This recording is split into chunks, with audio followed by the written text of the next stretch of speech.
Good morning সুশীলদা। Hello. Good morning. হ্যাঁ, good morning. কেমন আছো? কে বলছেন? আমি সঞ্চায়ন বলছি।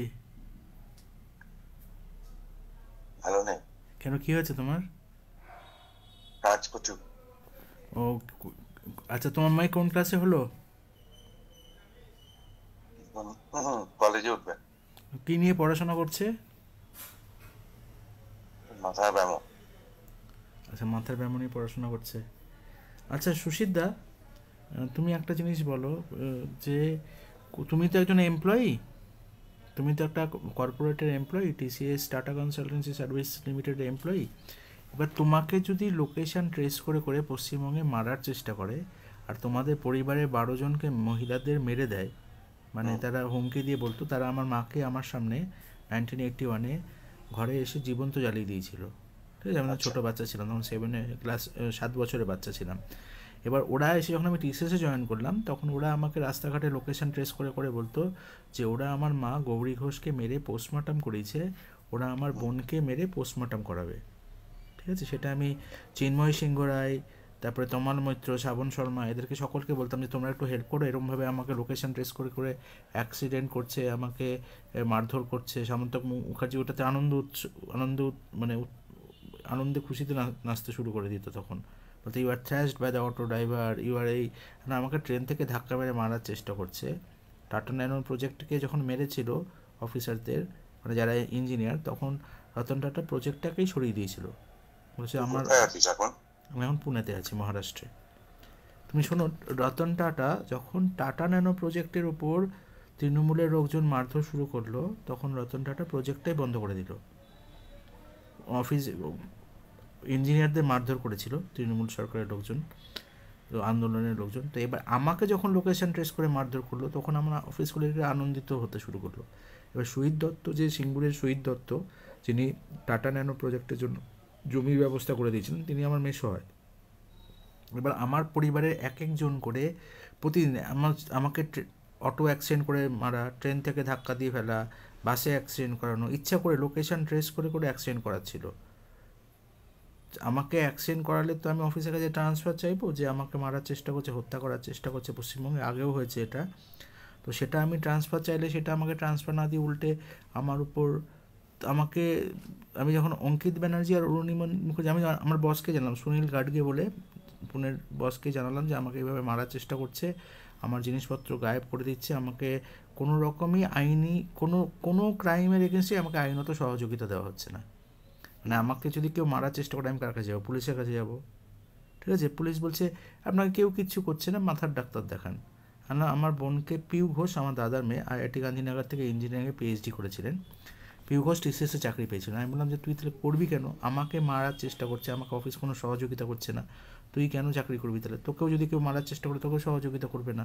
কারণ আমার মামার মেয়ে, আমার মামা পার্লামেন্টে কাজ করতেন, সিনিয়র গভর্নমেন্ট অফিসার, আইএএস র্যাঙ্কের। তো মামার মেয়ের নাম হচ্ছে জিজ্ঞাসা ঘোষ, গুগলে সার্চ করে দেখো, উনি হেওয়েটের এরিয়া অপারেশন ম্যানেজার ছিলেন। তো আমার মামার মেয়েকেও গলা টিপে, কর্পোরেট মেম্বার তো, হেওয়েট একটা corporate, USA corporate company, software company. তো হেওয়েটে একজন ইঞ্জিনিয়ারকে লোকেশন ট্রেস করে, ফোন করে লোকেশন ট্রেস করছিল, করে ওকে বাড়িতে ডেকে এনে, বাড়ির বাইরে ডেকে এনে গলা টিপে হত্যা করেছে ওকে, আমার মামার মেয়েকে। সেটা সোমনাথ চট্টোপাধ্যায়, যিনি লোকসভার স্পিকার ছিলেন, উনি বাড়িতে এসে, উনি হয়তো বীরভূম জেলার লোক, আমরাও বীরভূম জেলার লোক, উনি বাড়িতে এসে বলেছিলেন পার্লামেন্ট থেকে অ্যাজ এ রিপ্রেজেন্টেটিভ যে আপনাদের পরিবারে কাউকে আর এইভাবে হত্যা করতে দেওয়া হবে না। কিন্তু টিসিএসের, হ্যাঁ, পার্লামেন্টের যে লোকসভা স্পিকার, তার তো একটা ভ্যালু আছে, কিন্তু টিসিএসের অঙ্কিত ব্যানার্জি, অরুণিমা মুখার্জি আর অনিরুদ্ধ মুখোপাধ্যায়, এরা পার্লামেন্টের লোকসভা স্পিকারের কোনো ভ্যালু দেয় না, ভারতের প্রেসিডেন্টকে কোনো ভ্যালু দিচ্ছে না। মানে যারা ভারতের প্রেসিডেন্টের দেওয়া গিফটটা চুরি করে নিয়ে যাচ্ছে, ওরা পুলিশকে ইউজ করছে। আমাকে চিন্ময় সিংহ রায়, সিনিয়র প্রিন্সিপাল কনসালটেন্ট, বলতো তুই পুলিশকে বলবি সুরজিৎ কর পুরকায়স্থ, যিনি কলকাতা পুলিশের পুলিশ কমিশনার ছিলেন, উনি হচ্ছেন শ্রীধর বক্সির বন্ধু। তুই বলবি তো শ্রীধর বক্সি যেটা বলবে তোকে তোকে লোকেশন ট্রেস করে তোকে নজরদারি করতে, তোকে হ্যাকেল করতে, সেটাই করবে। শ্রীধর বক্সির কথা শুনবে না তোর কথা শুনবে। তো নরেন্দ্রে যে কৃষি খাদ্যমন্ত্রী আছে, ওনার ছিল আমার ক্লাসমেট সূর্য। এখন কি দরকার সেটা হ্যাঁ, আমি বলছি, আমি ঘটনাগুলো বলছি যে ঘটনা আমি শুনতে চাই না, তাকে বলতে না না, ঘটনাগুলো বলছি যে এই ঘটনাগুলো হয়েছে। তো তারপরে আমাদের পরিবারে এক এক করে 12 জন মহিলাকে হত্যা করা হয়েছে, ফাঁসি দিয়েছে। এটা যদি আমি আমার টাটা কনসালটেন্সি সার্ভিস লিমিটেড কর্পোরেটকে জানাই, তারা যদি উল্টে মানে যারা এটা ক্রাইম, তো মানে কোনো মহিলাদের হত্যা করা ইট ইজ ক্রাইম। পার্লামেন্টের লোকসভা স্পিকার যখন ক্রাইম বলেছে, এগুলো ক্রাইম, মানে মানুষকে কর্পোরেটে, আমি তো একটা কর্পোরেটের মেম্বার ছিলাম, আমি রেলের ইঞ্জিন বানিয়ে দিচ্ছিলাম দুটো। তো এইগুলো যারা ক্রাইম করছে, টিসিএস এর কলকাতার এই ক্রিমিনালদের ফেভারে আমাকে কেন জেরা করছিল? আমাকে যখন এখানে পুনের বস সুনীল ঘাটকে, সমীর ভার্গব, বিশ্বের সেটে এরা যখন বললো যে প্লিজ, ওনাদের লিখিত চিঠি আছে যে please help Sanchayan, some incident is happened, please help Sanchayan from Kolkata TCS HR. এটা পুনে এইচআর যখন লিখে পাঠালো, পুনের যখন জিএল লিখে পাঠালো, তখন কলকাতা এইচআর অঙ্কিত ব্যানার্জি, অরুণিমা মুখার্জি আমাকে ডাকলো পরের দিন, মানে কোনো চিঠি না, ফোন করে ডাকলো। মানে একটা ডকুমেন্টেড তো সব একটা ইনসিডেন্ট, আমাকে লাইফ টেকিং ইনসিডেন্ট করা আছে, সেটার এগেনস্টে তো আমাকে একটা ইমেল করে ডকুমেন্ট দেবে কোনো একটা এত বড় ঘটনা। তারপরে আমি অফিস যাওয়া বন্ধ করলাম, যাতে আমাকে রেগুলার মারার চেষ্টা হচ্ছে বলে। তো সেটা সমীর ভার্গব, বিশ্বের সেটে, টাটা কনসালটেন্সি, হ্যাঁ, এই যারা মানে তারা তো একটা, আমি তো পুনের আন্ডারে কাজ করছিলাম, আমি তো পুনের প্রজেক্টে কাজ করছিলাম। আমি কলকাতা এইচআরকে বললো যে কে হেল্প করতে একটু, তখন উল্টে আমাকে অঙ্কিত ব্যানার্জি, অরুণিমা মুখার্জি ডেকে জেরা করলো যে তোমাকেই কেন করা হচ্ছে, আর কাউকেই কেন করা হচ্ছে না। এই কোশ্চেনটা করেছে, সেই কোশ্চেনটা তো মানে উল্টে বলবে যে হ্যাঁ সঞ্চয়ন, তোমাকে কীভাবে হেল্প করতে পারি, কী অসুবিধা হচ্ছে বলো। আমাকে তো বলবে, আমাকে বললো উল্টে তোমাকেই কেন জেরা করা হচ্ছে, আর কেন, তুমি কার গেছো। আর না, আমি নরেন্দ্রের খাদ্যমন্ত্রীর কাছে গেছি, কৃষি খাদ্যমন্ত্রী, তরিৎ বরণ তোপদার ব্যারাকপুরে যে এমপি, তার কাছে, এমপির কাছে কেন গেছো, মন্ত্রীর কাছে গেছো কেন, বিধায়কের কাছে কেন যাওনি, কাউন্সিলের কাছে। তোমাকে স্টেপ বাই স্টেপ করতে হবে, মানে তুমি কাউন্সিলের কাছে যাবে, তারপরে লোকাল কাউন্সিলর ছাড়া আর কারো কাছে তোমাকে যাওয়া যাবে না। আমি বললাম যে you can not restrict me to save my life, right? আমাকে আমার জীবনহানির চেষ্টা করলে আমার বাবা মমতা ব্যানার্জির কাছে গেছিলো। বলছে মমতা ব্যানার্জির কাছে কেন যাবে? তারপরে এরকমগুলো বললো যে তোমাকেই কেন করা হচ্ছে, তোমার পরিবারে, মানে আমাকে কথাগুলো, আমাকে মারার চেষ্টা হচ্ছে লোকেশন ট্রেস করে। সেটার জন্য what is the step TCS HR can take?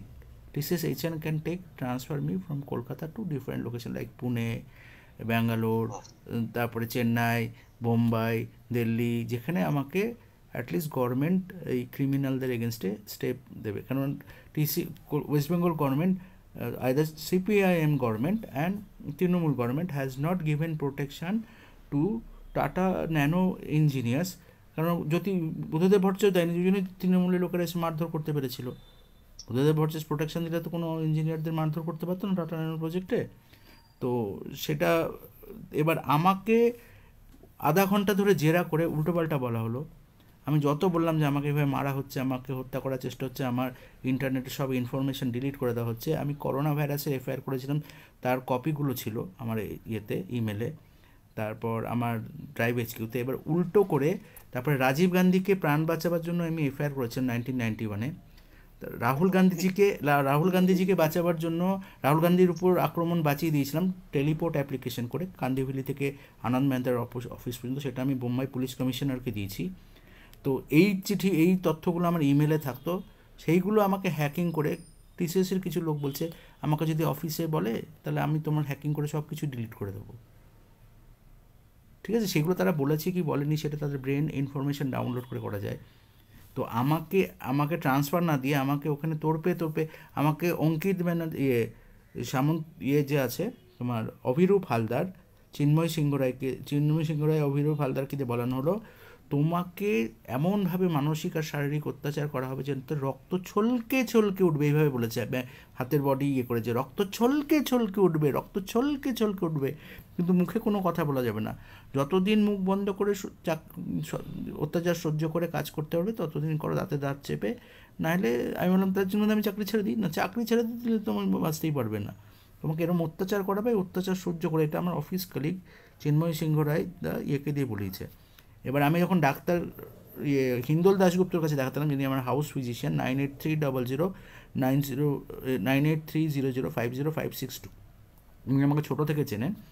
ওনাকে বললাম যে আঙ্কেল, আমাকে তুমি তো লন্ডনে যাও মাঝে মাঝে, আমাকে রাস্তাঘাটে ট্রেনে বাসে লোকেশান ট্রেস করে আমাকে মারার চেষ্টা করছে, আমাকে উত্ত্যক্ত করছে, তো তুমি ইউকেতে একটা আমাকে স্পাই ক্যামেরা এনে দাও, যেটা আমি এটা প্রমাণটা রাখতে পারি। মানে আমাকে তো প্রমাণটা রাখতে হবে। আমি যখন পুলিশকে দেখাচ্ছি, পুলিশ বলছে কেউ কিচ্ছু করছে না, আপনি ডাক্তার দেখে ওষুধ খান। আমি আমাকে ট্রেন থেকে ধাক্কা মেরে ফেলে দেওয়ার চেষ্টা করলাম, আমার হাতে রক্ত বেরিয়ে গেলো, আমাকে রোড ট্রাফিক অ্যাক্সিডেন্ট করে অটোর তলায় চাপা দিয়ে রেখে দিল, আমাকে মাল্টিপল টাইমস অ্যাক্সিডেন্ট করা হচ্ছে, লোকেশন ড্রেস করে গাড়ি দিয়ে ধাক্কা মেরে অ্যাক্সিডেন্ট করে মারার চেষ্টা করে, যেভাবে সাইরাস মিস্ত্রিকে মেরেছে। আমাকে 10 বারের মতো অ্যাক্সিডেন্ট করিয়েছে। সাইরাস মিস্ত্রিকেও ওরা অ্যাক্সিডেন্ট করে একইভাবে মেরেছে। মোহাম্মদ আজাদুদ্দিন ছেলেকেও তারা একইভাবে অ্যাক্সিডেন্ট করেছে। ঋষভ পন্থকেও তারা একইভাবে অ্যাক্সিডেন্ট করেছে। ঋষভ পন্থকে অ্যাক্সিডেন্ট করাবে বলে আমি আগে থেকে জানিয়েছিলাম, সৌরভ গাঙ্গুলিকে চিঠি লিখে। তখন সৌরভ গাঙ্গুলি বিসিসিআইয়ের প্রেসিডেন্ট ছিলেন। এবার টিসিএসের এইচআর যারা আমাকে মারধর করছে, সেটা তো ক্রাইম, তারা তো ক্রিমিনাল। তারা তো কোনো সিভিলিয়ানকে, মানে কোনো কর্পোরেট মেম্বারকে, যেমন তুমি একজন টিসিএসের এমপ্লয়ি, আমিও একটা টিসিএসের এমপ্লয়ি ছিলাম, তাকে লোকেশান ট্রেস করে প্রতিদিন মারধর করা, এটা তো কোনো গণতান্ত্রিক দেশে কাউকে তো এইভাবে কেন করছে, সেটা ক্রিমিনাল। কেন করছে, কেন ন্যানো প্রজেক্ট বন্ধ করেছে, সেটা দেখো তো। তারা তো ইন্ডাস্ট্রির এগেনস্টে, ডেভেলপমেন্টের এগেনস্টে তারা প্রোটেস্ট না, তারা ইন্ডাস্ট্রিকে ডিস্ট্রয় করতে। ফাইন্যান্সিয়াল কন্ডিশন, ভারতের financial strength industry and service ইন্ডাস্ট্রির উপর দাঁড়িয়ে আছে। তো ইন্ডাস্ট্রি অ্যান্ড সার্ভিস ইন্ডাস্ট্রিকে যারা ডিস্ট্রয় করছে, they are on behalf of anti social and criminal, they are destroying the industry. এগুলো আমাকে বলছিস কেন? এগুলো আমি রেকর্ড করছি, আমি ভারতের প্রেসিডেন্টকে জানিয়েছি। এবার তুমি আমাকে এগুলো আমাকে বলছিস কেন? তো তুমি তো একটা টিসিএস এর এমপ্লয়ি, তুমি আমাকে সাজেশন দাও যে এইচআর যদি এভাবে না করে, আমাকে যদি, আমি রাজ্যে কাজ করার পরও আমাকে যাতে কোথাও এমন অবস্থা করে দেবে যাতে কোথাও চাকরি পাবে না, সেটা আমাকে যখন বলতো, তখন আমি রেলওয়ে অফিসার গুরুদাস মণ্ডলকে আমি জানিয়েছিলাম, সিনিয়র সেকশন ইঞ্জিনিয়ার রেলওয়ের, তার সাথে আমি কাজ করতাম। তাকে বলতাম যে গুরুদাসদা, আমি তো 13টা কোম্পানিতে চাকরি পেয়েছিলাম, আমার অফিস কলিগরা আমাকে বলছে আমার এমন অবস্থা করে দেবে আমি কোথাও চাকরি পাবো না। গুরুদাসদা বলে এটা কখনো সম্ভব? এমন এটা ওরা করছে, আমার ইন্টারনেট ব্লক করছে, আমার কমিউনিকেশন ব্লক করছে, আমার সব বন্ধু বান্ধবদের ভয় দেখাচ্ছে, আমার আত্মীয় স্বজনকে এমনভাবে ভয় দেখাচ্ছে যাতে আমি আত্মীয় স্বজনের বাড়িতে থাকতেই না পারি। মানে আমার তো মুক্তি পেতে চাস? না, মুক্তি পেতে চাই না, এই পদ্ধতিটা যাতে ভারত কেন সারা পৃথিবীতে কোথাও যাতে না করতে পারে। টিসিএস একটা কর্পোরেট, তো না না, সেটা তোমার কন্ট্রোলে নেই। আমাকে যে আমার কন্ট্রোলে যেটা নেই আমি সেটা নিয়ে কথাই বলি। হ্যাঁ, এবার আমাকে যদি মারধর করে, কন্ট্রোলে থাকলে তাহলে তুই কর না। আমি তখন তোমার সাথে কাজ করতাম, তো আমি যখন অ্যালকোয়া বাসের প্রজেক্টটা করার জন্য আমি তোমার সাথে গিয়ে আরএস সফটওয়্যারে গিয়ে বাসের তলায় বসে বসে ফটো তুলে চেসিসটা ডিজাইন করছিলাম, যেটা অসম্ভব ছিল, সেটাও করে দিয়েছিলাম। 98% কাস্টমার সার্টিফিকেট। না, একটা শোনো, কথা বলতে পারি। এবার তুমি তোমার সাথে যেটা, হ্যাঁ, পয়েন্টে তুমি যখন, আমি যখন টিসিএস এ জয়েন করিনি তখন, হ্যাঁ এখনের কথা বলছি, অ্যালকোয়া প্রজেক্ট, হ্যাঁ অ্যালকোয়া প্রজেক্ট, হ্যাঁ ধরো অ্যালকোয়া প্রজেক্টে তোমাদের কাস্টমার স্যাটিসফ্যাকশন রিপোর্ট 79%-এর নিচে ছিল। আমি জয়েন করার পর সেটা 98% করে দিয়েছিলাম। না না, এটা না, জাস্ট এবার না, আমাকে যেটা করেছে, না না অথরাইজ না, আমি তোকে যেটা বলছি যে আমি যখন আমার পেটেন্ট, আমি না হাবি যাবি না, অপূর্ব বোসকে আমি আমার পেটেন্ট, হ্যাঁ আমি বলছি তো, অপূর্ব বোসকে, আরে না হাবি যাবি না, আমাকে না, তুমি মিথকে ইন্টারাপ্ট করে দিচ্ছ না। অপূর্ব বোস যে আমাদের ক্লায়েন্ট ছিল, যার প্রজেক্টটা করতাম, না না, হ্যাঁ 2 মিনিট, জাস্ট 2 মিনিট, তুই শোনো, ইন্টারাপ্ট করে না। অপূর্ব বোসকে আমি অ্যালকোয়া বোর্ড অফ ডাইরেক্টরদেরকে প্রেজেন্ট করার জন্য, নতুন প্রজেক্ট আনার জন্য আমার সকল patent application and design registration আমি দিয়েছিলাম, ঠিক আছে? তো সেটা দেওয়ার পরে আমাকে বললো তোমার এগুলো না, তুমি একটা মাথার ডাক্তার দেখাও, তুমি পেটেন্ট সাবমিট করতেই পারো না। এটা ITISM আমাকে বলে 2 ঘন্টা ধরে জেরা করলো, ঠিক আছে? আমি বললাম আমার, আরে আমাকে টিসিএস এর এমপ্লয়িরা কি, হ্যাঁ টিসিএস এর যারা ITISM তারা কি MBBS পাস করেছে? না, আমি পেটেন্ট অ্যাপ্লিকেশন দিলে আমাকে মেন্টাল ডাক্তার দেখাতে বলা হবে কেন? না না, শোনো, এই যে তুমি জিজ্ঞেস করছো আমাকে, এটা মানসিকভাবে হেনস্থা করার চেষ্টা। না না, আমি যখন, শোনো, আমার বোনকে হত্যা করার আগে আমি বারবার করে চিন্ময় সিংহ রায়কে বলেছিলাম যে চিন্ময় সিংহ রায়, তোমরা যা অত্যাচারটা করছো অফিসের ভেতর থেকে, যেমন রাজীব রঞ্জন ছিল, তারপর হ্যাঁ, 118811 আছে। হাবিজাবি কথা না না, ছাড়, ওরা তুই আমার আগে বোনে point আমার পারিবারিক ব্যাপারে ঢুকে আমাকে আমার বোনকে আরে বোনের তোর পারিবারিক ব্যাপারে না না আমার বোনকে আমি কি হত্যা করবো? করে দেওয়া হয়েছে, they have assassinated my sister. আরে আমি কি না না পুলিশ? না না, সেটা টিসিএস এর এমপ্লয়িরা কেন ইনভলভ হচ্ছিল আমার বোনকে অত্যাচার করার জন্য? এটা আমি কি জানি? হ্যাঁ, তো টিসিএস এমপ্লয়িরা তো এগুলো করেছে, কে কি অফিসের করেছে ভেতর না করেছে। না না, সেটা অফিসের আমি কি করে জানবো? না না, সেটা তো তারা কি করেছে না করেছে সেটা ফেডারেল ব্যুরো অফ ইনভেস্টিগেশন বা ভারতের গোয়েন্দা সংস্থা সেটা বের করে নিতে পারবে। তো তাদের তো এমন অধিকার আরে দেওয়া নেই, ভাই, শোনো, কে কি এমন তো করেছে অধিকার, না করেছে আমি হ্যাঁ, জানবো তাদের কি করে? তাদের তো এমন অধিকার দেওয়া নেই যে কোনো ফ্যামিলি কোনো অ্যাসোসিয়েটের বোনকে মানে মানসিকভাবে নির্যাতন করা, তার ইন্টারনেট। তোকে হলো না না, সেটা না, দেখ, আমার বোনকে খুন করে দেওয়ার পর বলছে যে সেটা তাদের অধিকার আছে নাকি টিসিএস এমপ্লয়ীদের? তা আমি কি করে জানবো হ্যাঁ, তো তাদের কি টিসিএস অধিকার এমপ্লয়িরা আছে? এইরকম বিহেভ কেন করেছে? চিন্ময় সিংহ রায় সে দা, করেছে, ঠিকই করেছে, হ্যাঁ, সেটা আমি এইচআরকে আমার জানানো, হাত আছে। এইচআরকে জানানো, তো এইচআর উল্টে আমাকে উল্টে জেরা করে আমাকে হ্যাকেল করেছে। আমি বললাম যে আমার আমার প্রপার চ্যানেলে হ্যাঁ, প্রপার জানে না, আমাকে যখন বলছিল অফিসে যখন কাজ করছেন আমাকে বললাম, আমি বললাম যে চিন্ময় দা আমাকে অত্যাচার করছো ঠিক আছে, কিন্তু আমার দুই বোনের ব্যক্তিগত ইমেল চেক করছো, তার ফোন চেক করছো, তার সম্বন্ধে অনেক কিছু বলা হচ্ছে, তার টিসিএস এর লোকের সাথে সম্পর্ক রেখে তারা আমার বোনের শ্বশুর বাড়িতে পর্যন্ত যাচ্ছে।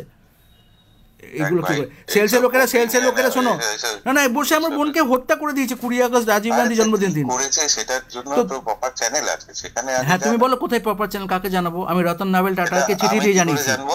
আমি রতন নাভেল টাটাকে চিঠি দিয়ে বহুতবার জানিয়েছি যে আমার সাথে এইগুলো করা হয়েছে টিসিএস এর ভেতরে, আমার বোনকে খুন করার হুমকি দিচ্ছে যারা, তাদের সাথে টিসিএস এর এমপ্লয়িরা সেটাতেই মজা নিচ্ছে, অফিসের ভেতর মজা নিচ্ছে। আমাকে অফিসের টিসিএস এর কলিগরা বলছে মেরে মা বোন এক করে দেবো। আচ্ছা, আমাকে যখন অ্যালকোয়ার প্রজেক্টে আমি আমার ডিজাইন রেজিস্ট্রেশন তারপরে পেটেন্ট সাবমিট করেছিলাম, তখন আমাকে বলেছিল মেরে ইয়ে করে দেবো, মানে হালুয়া বানিয়ে দেবো। আমি বলছি আমি রতন নাভেল ঠিক আছে, টাটার সাথে চল, কথা বলেছি। আমার আবার মিটিং শুরু হচ্ছে, ঠিক পরে আছে, আবার কথা হবে। হ্যাঁ, পরে কথা, কিন্তু সেটা তো আমি ভারতের প্রেসিডেন্ট অফিসকে জানিয়েছি, এটা তো কোনো কর্পোরেট করতে পারে না, যারা করেছে সেটা তো ইনভেস্টিগেশন দরকার, তাই না? আমাকে মানা করেছিল প্রজেক্টে যখন আমি রেজিগনেশন দিয়ে দিয়েছিলাম, আমি অজয়েন্দ্র দাকে সিসি দিয়ে আমি রেজিগনেশন দিয়েছিলাম, তখন অঙ্কিত ব্যানার্জি আমাকে ধমকি দিয়েছিল।